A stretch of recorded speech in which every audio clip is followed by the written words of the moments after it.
અમદાવાદમાં ઓનર કિલિંગનો મામલો સામે આવ્યો, જેમાં 31 ડિસેમ્બરની રાત્રે એક યુવકને કેટલાક શખ્સોએ ભેગા મળીને માર મારતા તેનું મોત થયું હતું।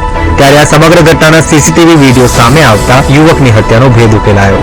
મૃતક યુવક એક યુવતી સાથે પ્રેમ સંબંધમાં હતો। આ યુવતીના પિતરાઈ ભાઈને તેમના પ્રેમ પ્રકરણની જાણ થતાં તેણે પ્રેમીને સબક શીખવાડવા માર મારવાનું નક્કી કર્યું, જેથી તેણે 50,000માં પ્રેમી યુવકને માર મારવાની સોપારી આપી હતી। તેણે જે શખ્સોને સોપારી આપેલી તેમણે યુવકને એટલો માર માર્યો હતો કે તે મોતને ઘાટ ઉતરી ગયો।